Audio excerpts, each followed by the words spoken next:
3, 2, 1. Welcome, everyone, to Mark Voids a Warranty. I know, you've been waiting all week for this one. And good news, we're going to use the hammer. That's right, Christian. If you're watching, I picked a project where I can use this just for you, buddy. Just for you. But before I get started, I wanted to share a couple things. If you've been watching Mark Voids a Warranty, you usually see me dump out my favorite screwdriver bits. Well, I finally got up off my butt and printed a 3D holder for them. So they're a little more organized. And you know, there's some room for extras if I accumulate more. And also, we're going to start another round of Teach Me PCB. Teach Me PCB is a course where we try to teach people how to design and build their first PCB, along with tips and tricks along the way.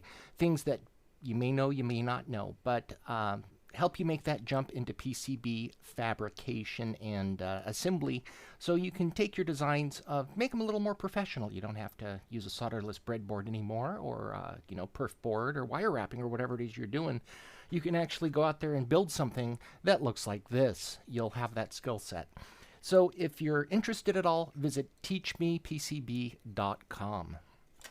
All right. One other thing, too.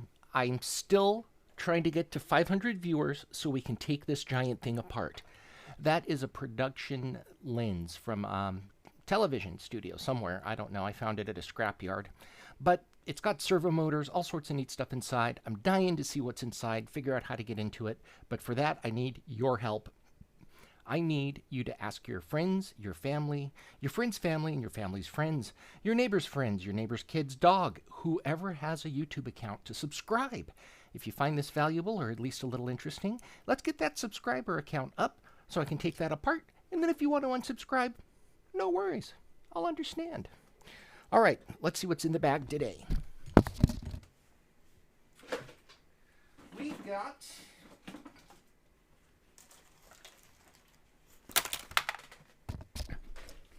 in my box of destruction back there, things that I keep around just to see what's inside. We've got an old Amazon Fire TV, an old Amazon power supply. Well, I think that's a new one. It's probably a pretty good one. And the Fire TV stick. And we're going to see what's inside and if there's any lessons that we can learn from them. So, welcome. Thanks for joining me, and let's get started. As I go through, if you have any questions, comments, concerns, please feel free to leave them in the chat.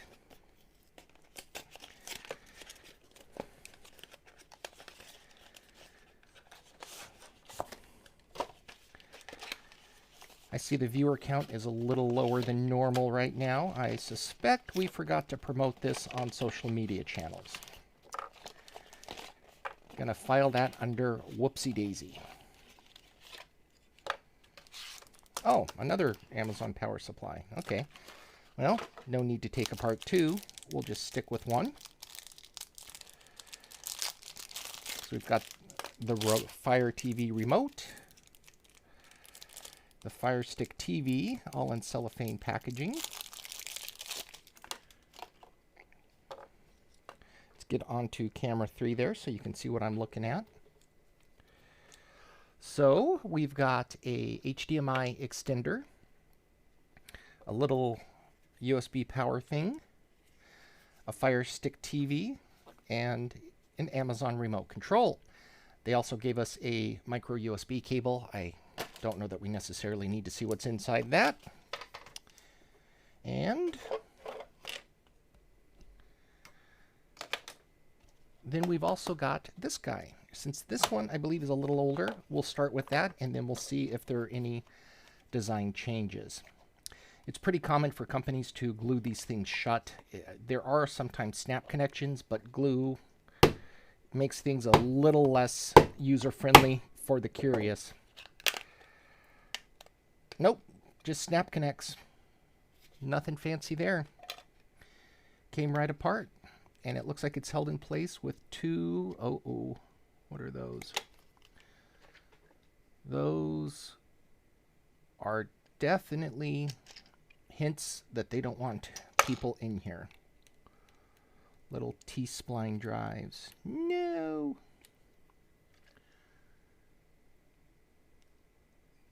I don't know if I have the right tool for that.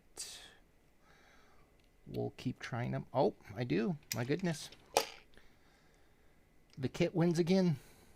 I tell you, that is a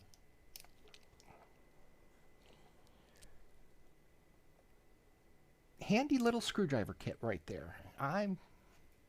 Uh-oh, we're ghosting there. What happened?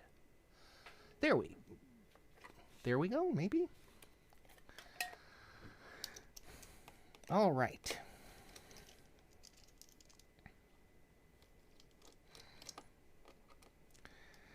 So there's a couple little mounting screws that are, man, those things are tiny, tiny.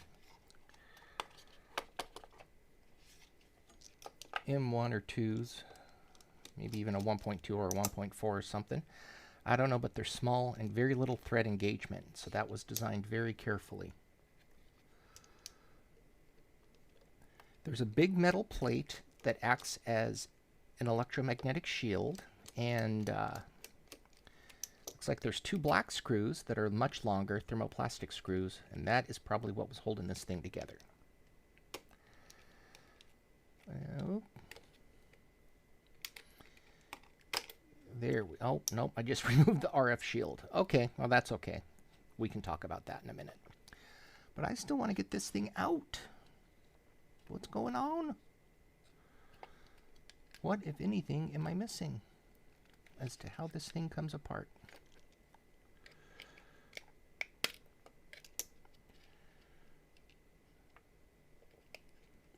All right, so what I've done so far is just popped a couple things. I'm guessing this is a press fit connector that holds the HDMI in there. But all I'm doing is just looking for anything that might give me a hint as to how to safely get in here. This pink stuff is some heatsink putty that you sometimes see. So that RF shield was dual purpose as a RF and as a heatsink. Come on, you booger. Oh, did I remove that or did I just break it? I bet you I just broke it. Now it's removed. So I pulled out the HDMI connector there from the edge. Now we've got it free. So the connector was actually holding this thing together. How about that? So this is our first look at it. I don't know that we need that putty anymore. And while we're here, I will clean up.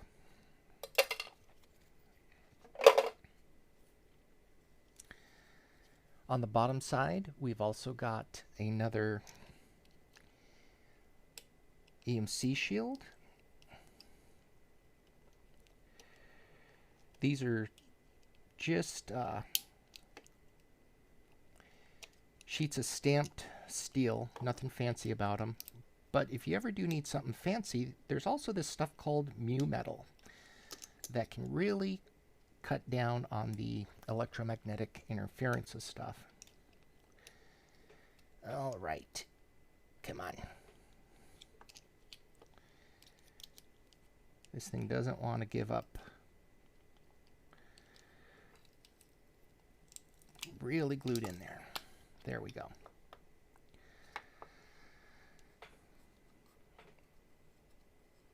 More heatsink putty.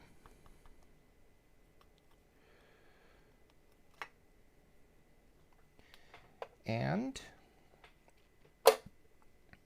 another electromagnetic shield. Man,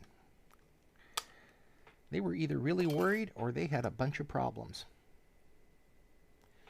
See if we can get the rest of that off. I don't think so.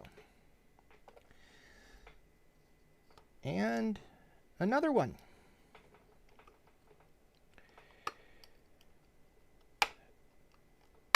I gotta tell you, I've never seen that many shields. I've never seen stacked shields. Usually what a designer would do is just make a frame and, you know, there would be divisions in it, and then they would cover that up with a single piece of metal. And this last one is soldered in there, so it's going to take quite a bit of work to get out if we do decide to do it. Okay, so this is our first look at these boards. I'm going to turn off an overhead light here to see if I can give you a little bit of a better look. So just at first glance, we've got what appear to be some inductors. So these might be little power sections providing different voltages, or maybe they just needed more current and then so they split it up here. We've got an IC that's probably one of the main processors, and what appear to be 2 blocks of memory. Then on the other side, we've got another decent sized microprocessor or microcontroller, the USB, and then up over here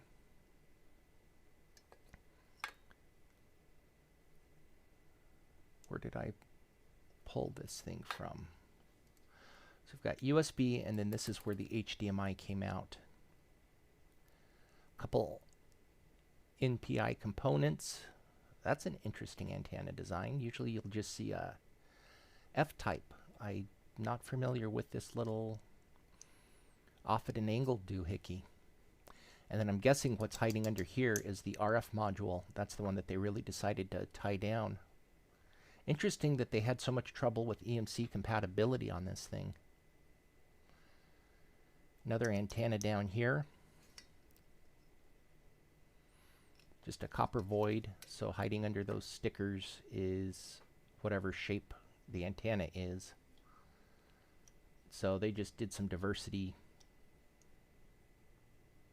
Interesting. Okay, well, let's get a better look at it. And then if we need to, we will pop that guy. You know something?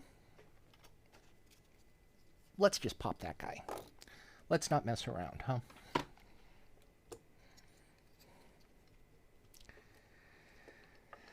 Now, I really don't have much in the way of hopes of putting this thing back together, or need. So, I'm not being too careful about things. Hope you don't mind. Got a new soldering iron.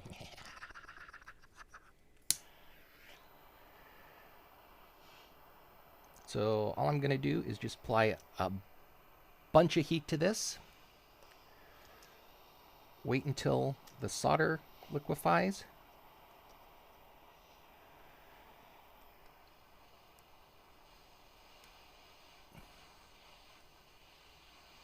Looks like it should have by now. There we go. Ha! Did a little more than liquefy the solder. The heat. It popped the chip and it delaminated the board. That's interesting stuff. Okay. Don't tell anybody I did that. Let's get our microscope camera. So, I mean, since I need to figure out my focal planes here, this, where are we? This is the chip I accidentally popped off. Sorry about that. Little Mr. Chippy. And, well,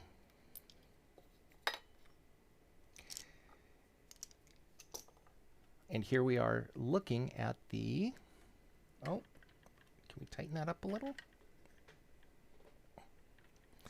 So here we are looking at the board. And we're under relatively high magnification.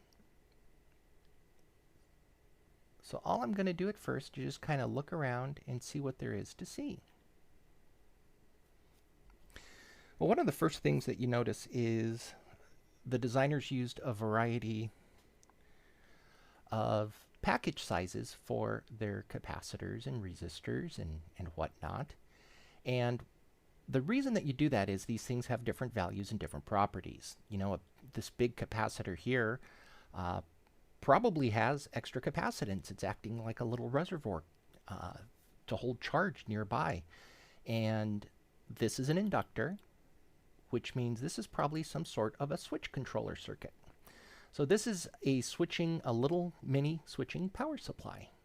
You've got reservoir caps just to store charge and maintain voltage. You've got tiny little caps and tiny little resistors. These things probably have low ESR and ESL, and their job is to do something, either decouple the noise from the rest of the circuit, or they could just act as really fast acting charge reservoirs. They're small, low inductance, that's about it. One thing that's interesting in this design is I don't see any vias. Maybe we've got a micro via there, but for the most part, this design looks like, or this IC looks like it was designed to allow layout without any vias, which is pretty interesting. That's pretty clever. So the top side marking says AYR4. Let me see here. AYRH 371. So whatever that is, I'm guessing that's a switcher, and its job is just that. You know, it'll accumulate a little charge in one of these capacitors, and then it'll dump it into the inductor here. The inductor will hold it for a minute. You know, it'll either charge up or discharge, and then it'll switch state again, and then it'll take that charge and dump it back into another capacitor. So there's a few of those. I really like the fact that you seem to be able to lay that out without any vias. That really keeps your board count down. Or I'm sorry, your layer count down. Then we've just, got an assortment of stuff floating around. Nothing too exciting. So there's multiple of those. They must feed this IC, which is SEC 749 K4A 8616. Doesn't mean anything to me. Oh, is that the memory? It's the problem with looking at a microscope. It's hard to see what you're looking at. Okay, that must be the memory. Never mind. So here we've got the main IC. It's that AM Logic S905Z. I'm guessing that guy is a big fat FPGA. But if you look around the perimeter, with the exception of these micro vias here, there's not a whole lot in the way of traces coming out of this side of the board. You can kind of make out that on lower layers there are some vias coming out, and you can see that those divots telegraphing through. Is that cap attached to a lower layer? So here's what I'm looking at, and I can't really, I'm like 90% sure that that capacitor is attached to a lower bit of copper, and then they did a copper cutout and put this layer on. Wonder why. That must have been expensive. If what I'm seeing is accurate, and I think it is, that is interesting. But mostly what you see is just huge swaths of copper connecting these things. So there's a bunch of copper here that's blocking the traces from emitting electromagnetic energy. They must have really had some issues with that. You've got a clock crystal oscillator there, a bunch of test points. So whoever built this board was really bummed about electromagnetic compatibility. They went to extreme lengths to eliminate it. And I'm guessing they still had problems, so when they did the revision, they just kept covering things. There's another one of those sunken resistors.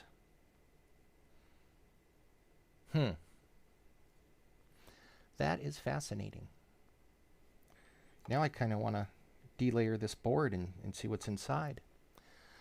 All right, so on our back side, this is the one where I kind of destroyed the board. I got a little too happy with the blowtorch there. But you can kind of see what happens when you do that. The board itself will start to bubble and fail, and things start looking weird. So right now there's an air cavity under there that I created when I heated that up too much. And delamination is a serious issue. That's why you always need to look at the TG of your design, the glass transition temperature. Most FR4, the TG's like 140 degrees C, something like that. And you can get up to 170 without really increasing the cost, but past that, the cost of things really start going up.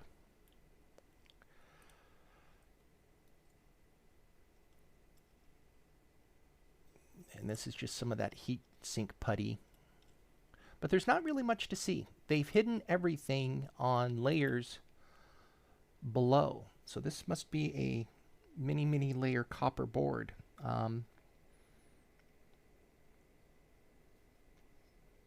I might heat this up a little bit later and do it outside because of, well, you know, cancer, and see what there is to see. All right, we've got, this is what they use for their HDMI connector, and it's a snap-in, but they were worried about it coming off, so they added these threaded posts to capture it, and then they're soldered in at the other side. So, okay. Well, that's the first one. Let's see. Oh, something I missed. In the package itself, looks like they've got a little RFID tag. See that little baby guy right there? So they must have had some sort of asset control feature, or you know, they wanted to track it and see where it went through the production process, or who knows, shipping. But anyhow, that was an interesting one. Then version 2. Let's get to a wide view again.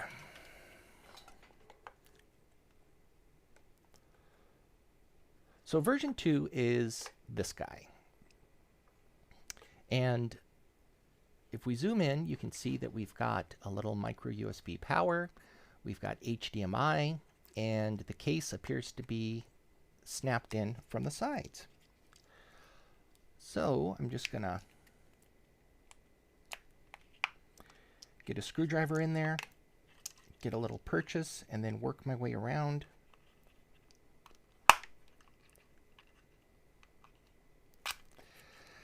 So their first design, they really seem to have had some issues with electromagnetic compatibility.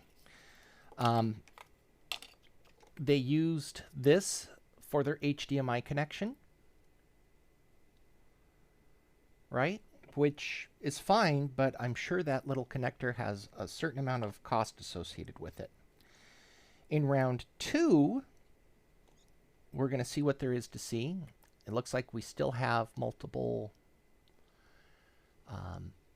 EMI shields and they connected them with a piece of metal.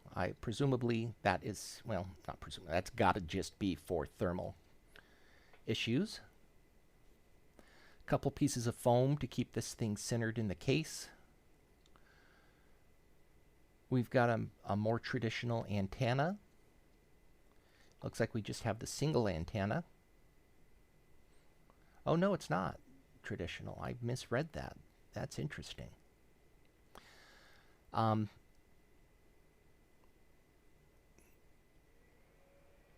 Honestly, I don't know what I'm looking at there. I know that's the RF antenna, but I've never seen that design. But Amazon is smart enough to either license or use their own custom designs. You know, they might even have an antenna engineer on staff over there.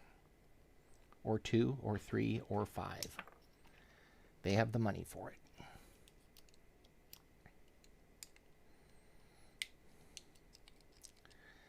So all I'm going to do is work around this RF shield and get her open. That's the first one. Getting rid of that putty. We'll look at that in more detail in a moment.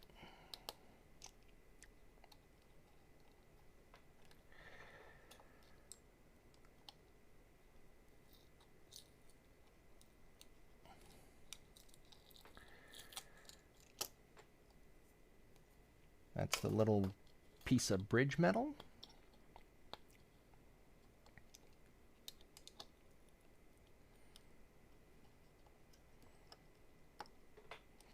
Come on.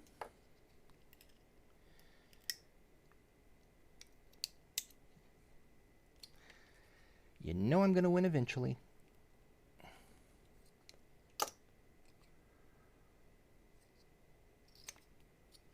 Well then.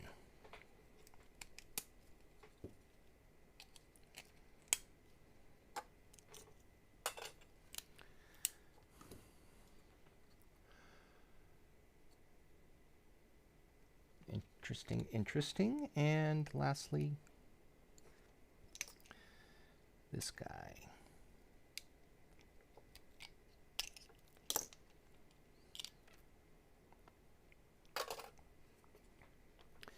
All right, so here we've got a two-sided printed circuit board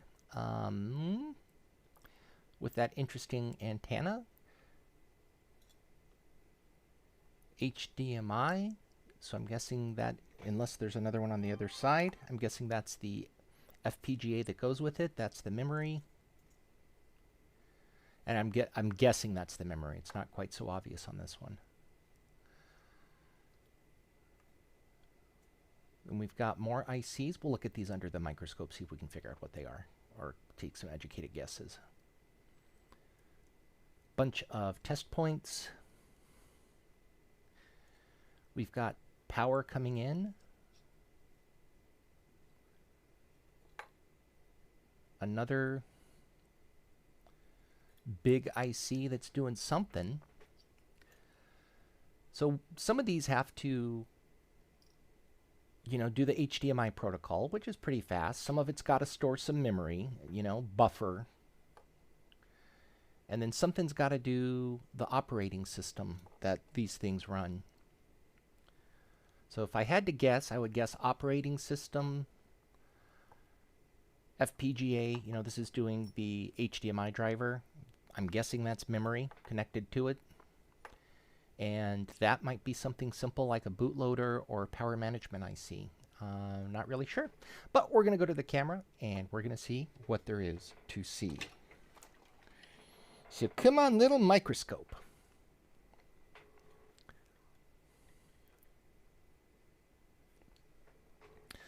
All right, so starting near the HDMI port, you can see some microvias that are tying copper pores down to lower layers. That's always an excellent practice. Even if you don't use microvias, just use vias, through-hole vias. That's fine. Looks like we've got... So HDMI uses differential pairs, and that's what we're seeing here. See if I can get a sharper pointer.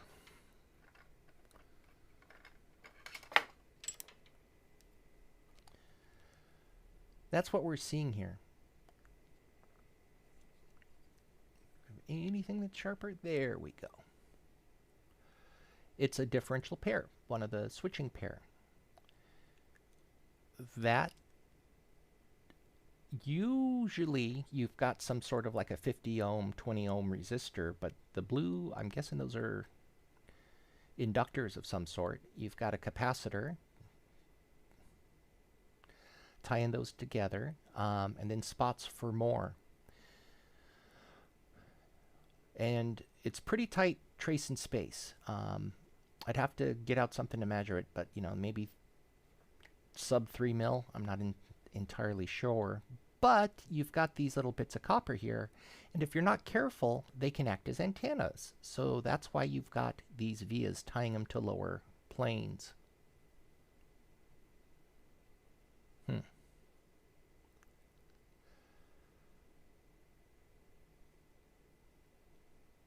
Then I missed this when we were taking things apart. Something clips in there. I don't really know what.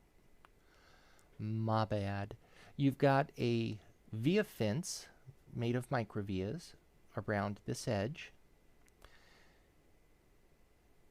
Much tighter via fence there. Crystal. This is what I believe to be the FPGA.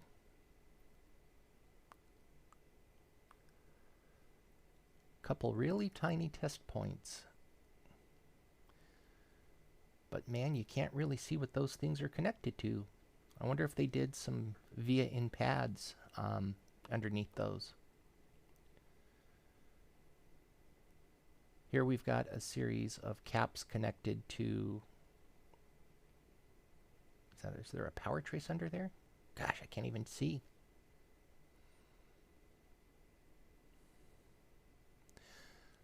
So they must have gone with...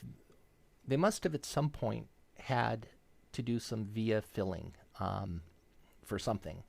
And then they just figured, screw it, I'm going to do it everywhere. Because you can't really see any vias connected to the other sides of these things. It could be that they're all connected to the copper pore, and these things are all decoupling caps, but it could also be that they did plated and filled vias, because, you know, look at that microvia. You can't see a divot in there. There's no crater. Neither in that one. See, you can see where there are vias kind of coming out. But man, there's not much. So I'm guessing they just did plated and filled microvias. Test points. There's another via. Is that a via in a test pad? Yeah, it is. Okay. So something on a lower level, lower layer that they wanted to see. So again, the same idea. They've got a copper pore all over this board, so you can't see the traces. I doubt that's for security. I'm pretty sure they did that for EMC, electromagnetic compatibility.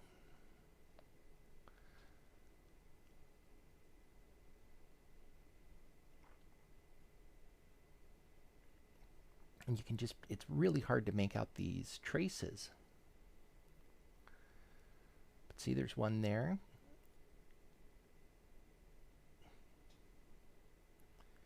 Is that an RF channel? Maybe. Man, everything's hidden underneath copper wherever they can until you get over to, and you only get copper voids around the antennas, the radiating elements. Interesting, interesting. Okay, well, bottom side. We'll see if there's anything of import or interest. But if it's the same way, we're going to have to flip over to those power supplies to see anything interesting. Okay, here is more traditional PCB layout. They used the layer to run the traces. So in the other one, all of these things go immediately to the next level down, at least, if not much further down. And there's a layer of copper on top so that anytime there's electromagnetic energy, it gets captured inside the board. But over here, let's see, where was I? We see more traditional printed circuit board design, right? There's traces on top, and we immediately hit passives, you know, decoupling caps,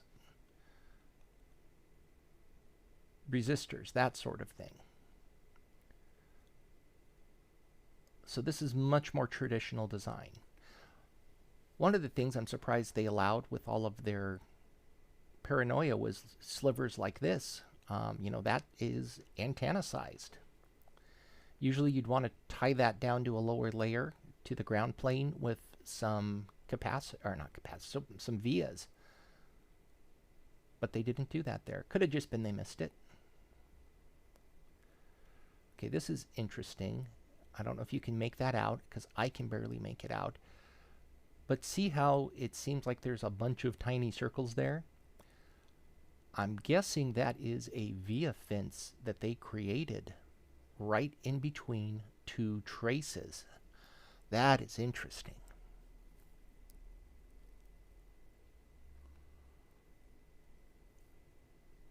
Are those more there?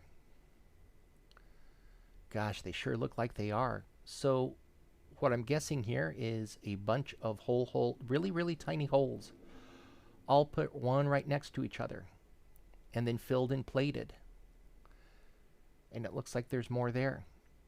Yeah, there are. I don't do much RF work, so I've never seen that. That is clever. Clever, clever, clever. So what it's doing is it's blocking any radiating energy from here getting over to here, or from here getting over to here. And, you know, it doesn't block all of it, but it blocks, you know, 60, 70 decibels, which is more than enough.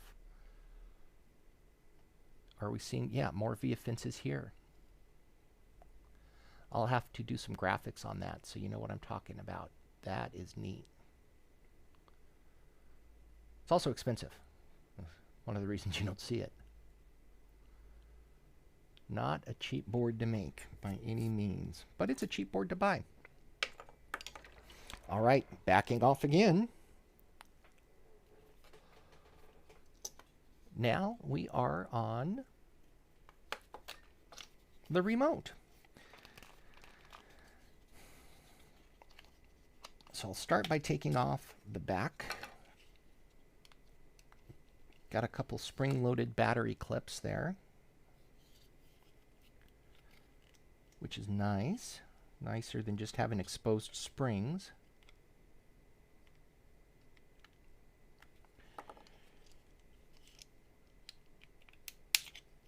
So now I'm just gonna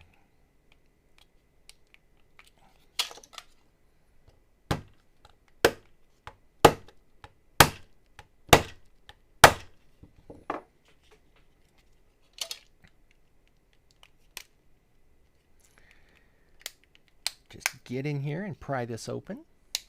Get a bigger screwdriver.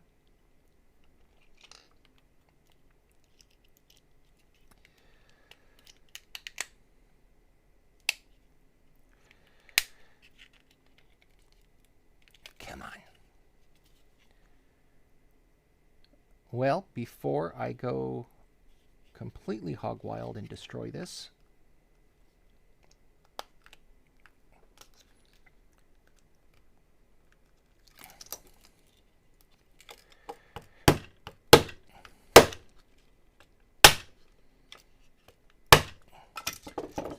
sorry for your ears there. There we go.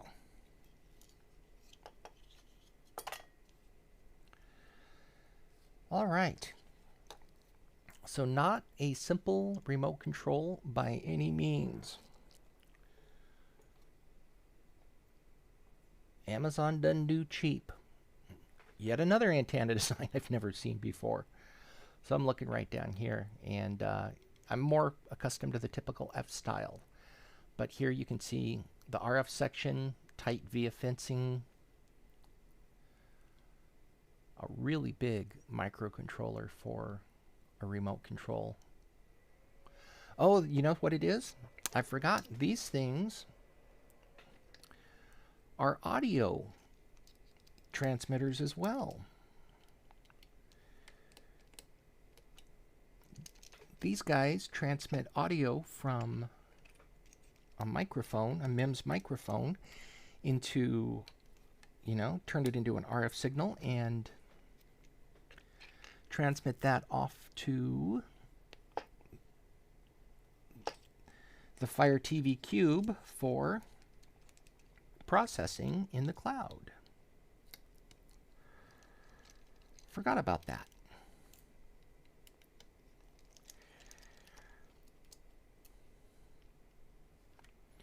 Because most remotes that you open up are not this complicated. Most remotes you open up are nowhere near this complicated.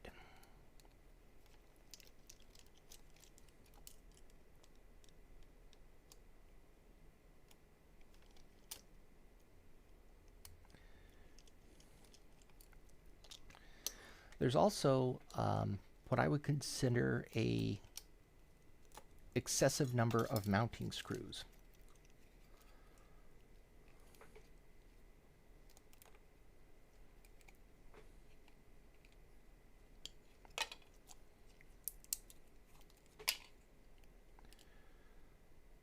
All right.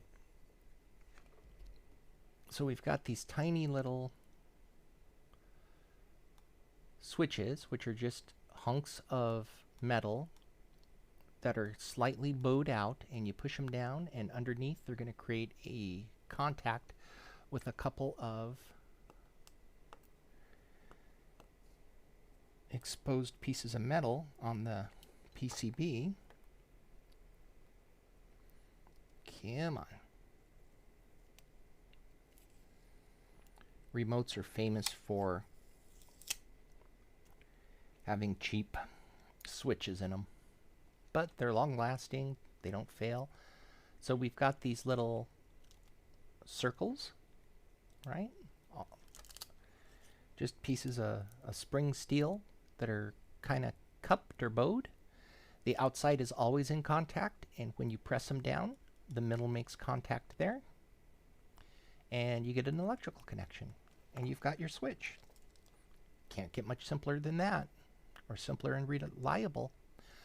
On the edge, we've got some castellated vias that are there for programming, and I thought I noticed that. I wasn't entirely sure when I was tearing this thing apart.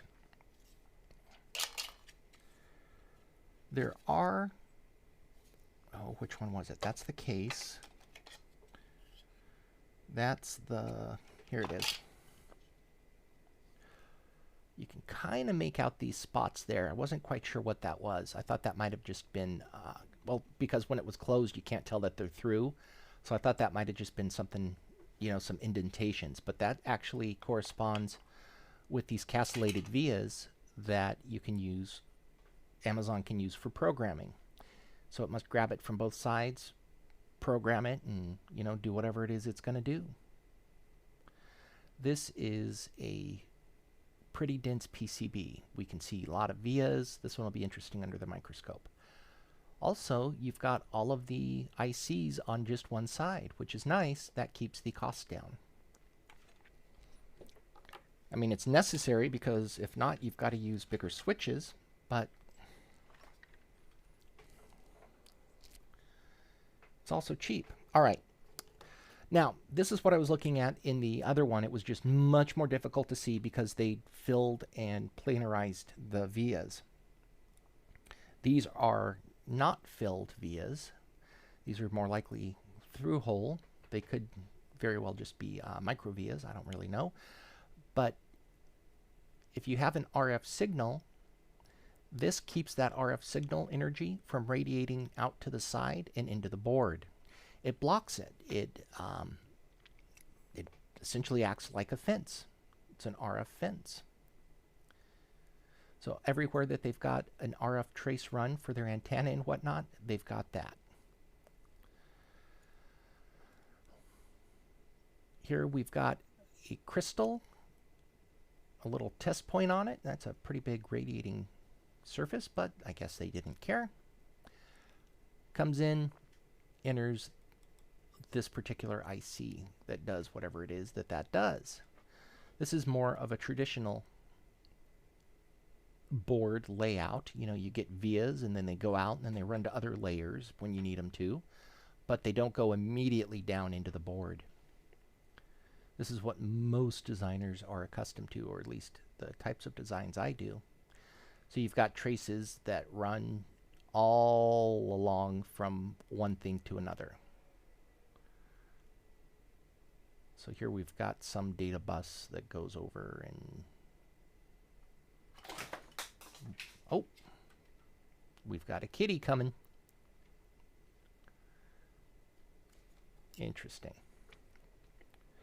So on the back side, we see a lot more of the same thing. Via fences, traces. Anytime that they had a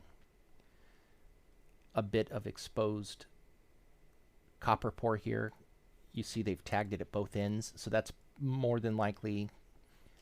now that's got to just be a regular net. They just decided it needed to be thicker. Interesting. Here are the switches that we just saw. Why there is that plus in the middle, I couldn't tell you. I would have assumed that you would just have a piece of round whatever in here, but I'm sure that has a purpose. I just don't know what it is. If you know, leave a comment below. Looks like we've got a lot of schmutz on the board. That's never a good practice. This thing should have been... Oh, is that just the adhesive? That's the adhesive. That's my fault. I peeled that off. Never mind, Amazon. I take it back. Forgive me. Don't send the Amazon police at me. So, anyhow, that is this board.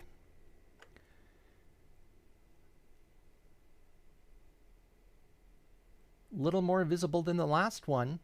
We've got some really small parts on there. That's got to be like an 010, 05. Doing something. These things are small, small, small.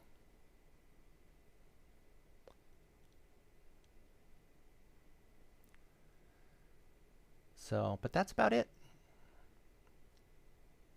Okay. Well, that was a big day today. We took apart a lot of stuff. Kind of fun. We had the first gen Amazon Fire versus the second gen Amazon Fire TV and the Amazon Remote. None of these are cheap boards. None of them. So they're, gosh, what did I pay for them? 25 bucks, 30 bucks, something. During Amazon Prime Day. So they're hoping to make up their money some other way. And that is something where an engineer can do well to talk to marketing, because a lot of the stuff that we're making is expensive and it's only going to get worse. We're facing a silicone shortage right now that's projected to last through next summer before part supplies become available again and go out of business, which nobody wants to do. But maybe there's a way you can work with your marketing department to figure out how to recoup some of the costs elsewhere, right? Somebody who buys the Fire TV, I guess, is also paying for the Amazon Prime package, and maybe they get their money back that way over maybe over a couple years. I don't really know, but I can tell you, if I went out to make one of these, even in $10,000 quantities, with packaging, with parts, with everything, I probably couldn't make it for any, for profit. I might be able to make it close for what it sells for, but there wouldn't be any room for profit in that, especially at lower quantities. So you got to find an alternate revenue stream. And who knows what they're doing. I mean, Amazon's big enough that if they need parts, they can go straight to the manufacturer and get the parts direct. But you and I, most of us are going to go through distributors. And there's markup there. There's markup when at the assembly house. I mean, there's markup when we sell it. We can't sell it for what Amazon can unless you start getting really creative. So Anyhow, I hope you enjoyed it. This one was a little bit different just because we had, this board where you couldn't really see anything that was going on. I might see what I can do to delaminate and peel back one or two of those layers. I might not. Who knows? We'll see. But I hope you enjoyed Mark Voids a Warranty. It was a quiet day. I think that's because we forgot to let people know we were doing it. Whoops. So anyhow, I hope everyone has a great weekend, and we'll see you here next Friday at noon Pacific for Mark Voids a Warranty.